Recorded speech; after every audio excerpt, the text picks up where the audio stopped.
Thomas, attention.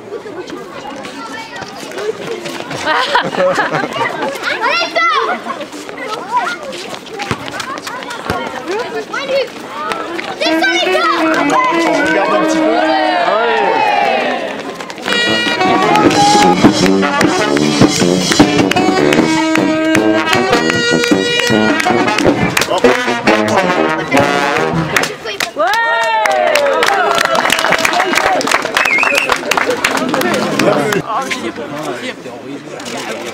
Avancez-vous, monsieur le chauffeur.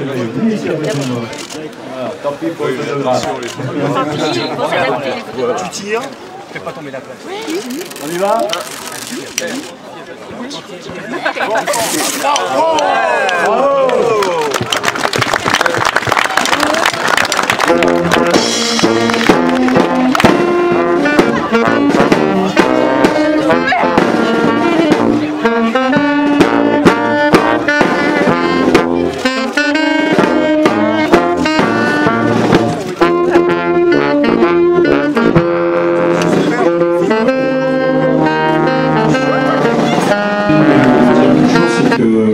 On n'est pas raciste, on le devient, on peut le devenir. C'est-à-dire que la princesse qui m'a accompagné aujourd'hui, je vais vous la montrer, la princesse, parce qu'elle est toute petite.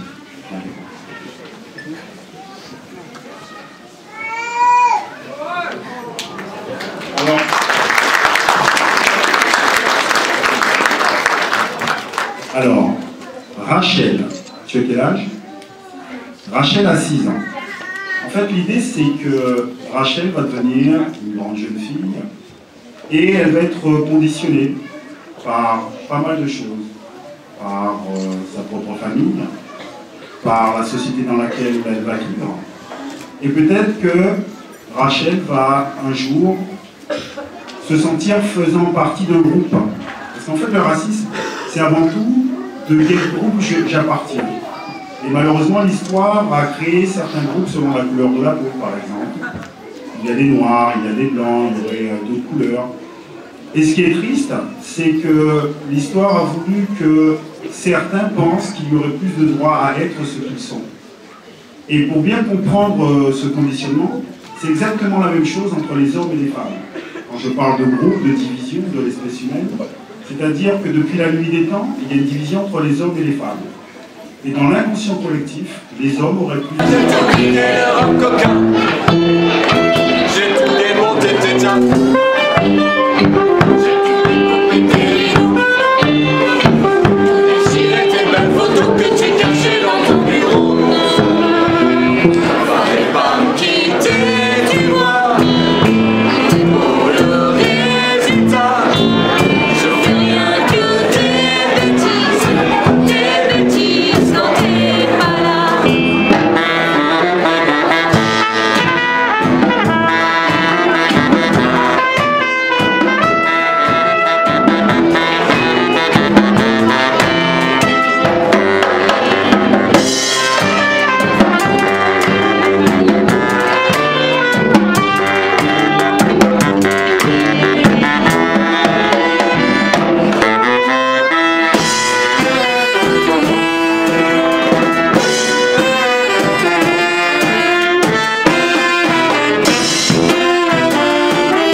les deux mélangés, ça donne un bel événement. Ça donne un bel événement, ça permet de démontrer que le Conseil général du Nord est un partenaire privilégié des communes à travers leur politique d'équipement, puisqu'on a financé à hauteur de 75% cet équipement, un équipement de proximité qui permettra demain à des jeunes de pouvoir pratiquer un sport, le football, le basket ou l'athlétisme. Bref, en un mot, de lutter contre les inégalités qui peuvent exister dans les territoires qui sont les plus reculés de la métropole lilloise. Et puis, dans un second temps, vous venez de le dire, de mêler à cet événement Lilian Thuram, une figure qui est connue sur le plan international et surtout par rapport à son investissement et à sa lutte contre toutes les formes de discrimination et de racisme. Je pense qu'à travers le sport, à travers les valeurs que le sport peut véhiculer, je pense que c'est important de pouvoir mêler cet événement à la fois avec la présence de Lilian Thuram, à travers son investissement et à travers les politiques que nous menons, qui sont en quelque sorte aussi des politiques de solidarité. Alors, le sport véhicule des valeurs, mais c'est aussi parfois sur le terrain de sport qu'il y a des choses qu'il ne faut pas entendre. Comment faire pour convaincre les jeunes dès le plus jeune âge de faire attention? Je pense que c'est un problème d'éducation dès le départ. Moi, je l'ai dit tout à l'heure, à titre personnel, j'ai été confronté à ce type de problème. C'est finalement la définition de Lilian Thuram est d'actualité et elle est parfaite. Aujourd'hui, on n'est pas raciste, mais on peut le devenir. Je pense que c'est un problème d'éducation et que c'est un problème qu'on doit enrayer dès le plus jeune âge, que quelle que soit notre couleur de peau, quelle que soit notre origine sociale, quelle que soit notre différence, finalement, nous avons tous un objectif commun, c'est de réussir notre vie, mais aussi de faire en sorte d'accepter l'autre tel qu'il est et tel qu'il est dans sa condition sociale, mais aussi dans son origine d'une façon générale. On peut parler de cette nouvelle installation. Combien elle a coûté et pourquoi avoir fait ça ici? Et c'était une demande des enfants, ça, des jeunes? C'est une demande qui émane des jeunes, de la commune de Cantin, qui a été financée à 75% par le Conseil général, un peu plus de 40 000 €. Bon, ça fait partie d'une politique volontariste du département du Nord, de mettre en œuvre des plateaux sportifs ou des équipements de proximité qui correspondent à un besoin. Il y a une demande qui permet à des jeunes, dans une commune reculée de la métropole lilloise, ou reculée des grands centres-bourgs, de pouvoir pratiquer un sport et donc en quelque sorte de lutter contre les inégalités. Lilian Thuram, dernière question, Lilian Thuram, c'est un homme qu'on peut qualifier de comment, vous venez de le voir? Et moi, je pense que c'est un homme accessible, qui a vraiment compris l'intérêt, au-delà de ses compétences et de sa notoriété, l'intérêt de ce qu'il pouvait apporter, en tout cas, à une lutte contre le racisme. C'est quand même révélateur de devoir utiliser, entre guillemets, des gens comme ça, mondialement connus, surtout en France, pour aborder des sujets sensibles. On ne peut pas le faire autrement, ce genre de choses. C'est bien, hein, mais on ne peut pas le faire autrement. Je pense qu'on peut le faire autrement, mais à travers sa notoriété, à travers ce qu'il représente, ça donne, j'allais dire, une plus-value à l'événement d'aujourd'hui, mais surtout à la lutte qu'il mène depuis maintenant plusieurs années à travers la fondation qu'il a créée. C'est évident. Si jamais il y a monsieur le maire qui a cette volonté de donner mon nom à un terrain de sport, je trouve que c'est la moindre des choses de venir, être présent et partager un moment avec notamment les enfants. Et puis parce que effectivement, je pense que les enfants, le fait que j'ai eu la chance d'avoir gagné la Coupe du Monde, ça fait comme si parfois vous n'existiez pas vraiment. Et donc je pense que c'était important d'être là et partager ce moment-là avec eux. Et il y a aussi un message que vous voulez faire véhiculer, un message notamment la lutte contre les discriminations, contre le racisme. C'était ça aussi le message à faire passer? Écoutez, le message, je pense que le message, c'est ce que j'essaie de faire passer avec la Fondation, notamment lorsque nous allons dans les écoles. C'est-à-dire expliquer notamment aux plus jeunes qu'on ne naît pas raciste, mais on peut le devenir. On le devient pourquoi? Parce que le racisme, c'est avant tout quelque chose de culturel, qui a une longueur historique très importante. Et c'est le même phénomène que le sexisme, c'est-à-dire qu'aujourd'hui nous sommes dans une société où lorsque vous êtes homme, vous êtes plus avantagé que lorsque vous êtes femme. Et expliquer que c'est pas quelque chose de naturel, il y a une histoire, c'est culturel. Et donc si nous voulons travailler à l'égalité, c'est comprendre cette histoire pour pouvoir la dépasser. Et forcément, en tant que champion du monde 98, c'est plus facile de faire passer ce genre de message aux jeunes? Effectivement, oui. L'idée, c'est quand même les piéger par le fait que j'ai été joueur de foot pour essayer de les emmener sur une autre réflexion. Mais je dirais, encore une fois, ça s'adresse aux enfants je dirais de façon plus naturelle parce que les enfants sont encore moins conditionnés. Mais chacun de nous, en tant qu'adultes, nous devons nous questionner aussi sur nos propres préjugés.